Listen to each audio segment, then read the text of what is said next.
In this video, I'm going to build some stuff from Ninjago Season 13 Master of the Mountain because I didn't buy any of these sets when they came out because they were so expensive. And if I were to buy any today, well, they'd be even more expensive.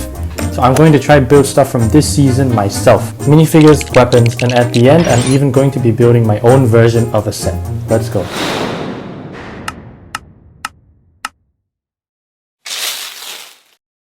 The Skull Sorcerer is the main villain of this season, and man, he is a great villain. He can fly, he's really strong, and he's just really menacing overall from the looks of him.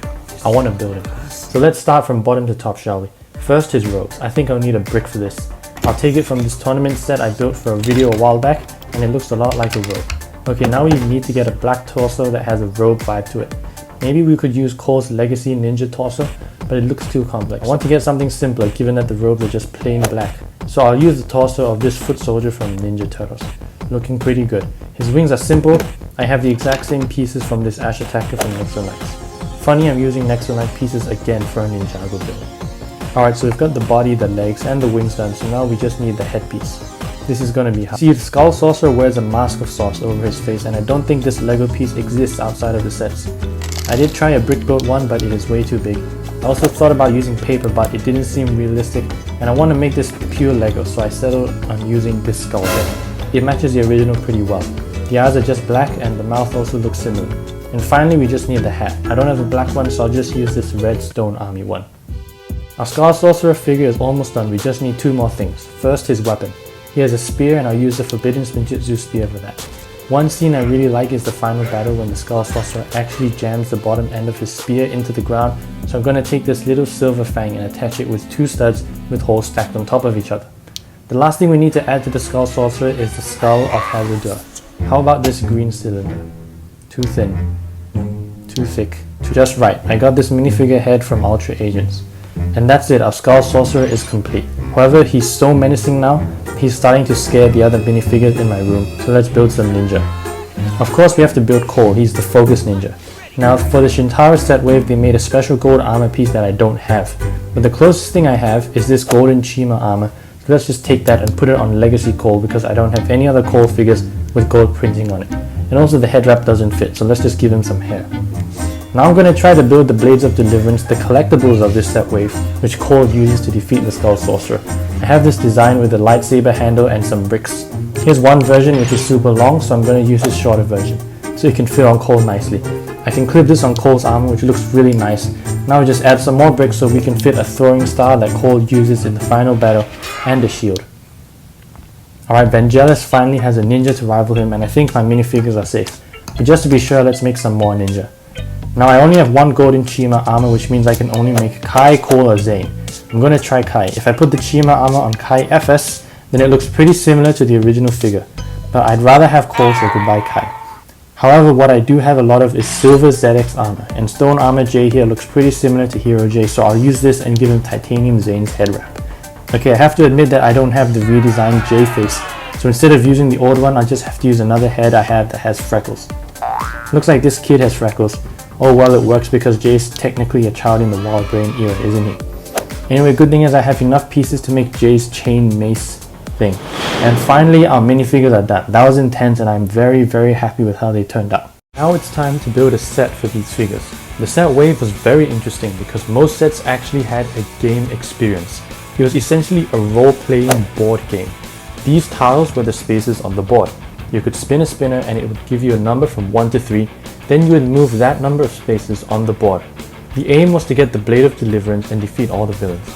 Different characters had different abilities, and it looks like a really interesting concept, so I want to carry this over in my custom set. Most of the sets were meant to be stone masses in lava puddles, so they mostly have orange plates at the bottom to represent lava.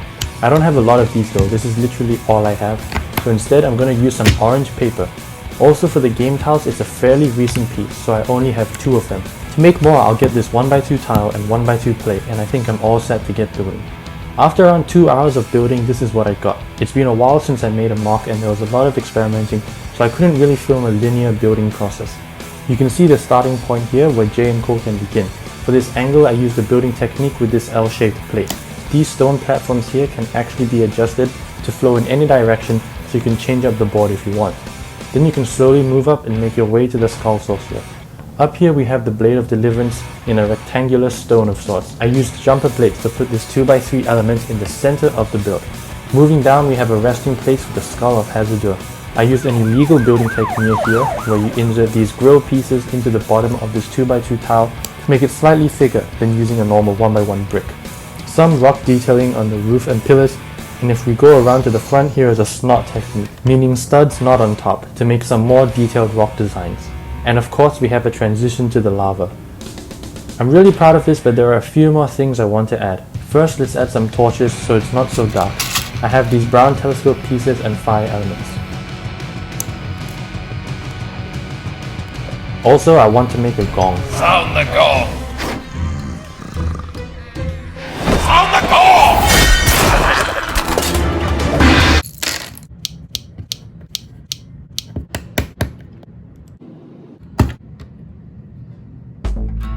We also need a jail cell. I have these brown elements from the titanium dragon and they work well.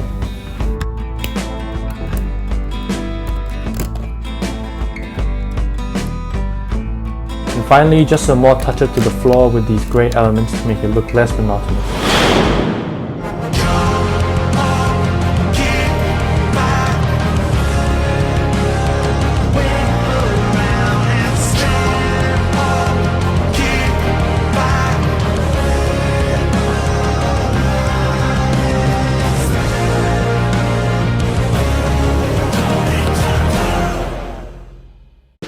I really enjoyed this, and it's really cool having something like a Shintaro set right in front of me without needing to spend any money.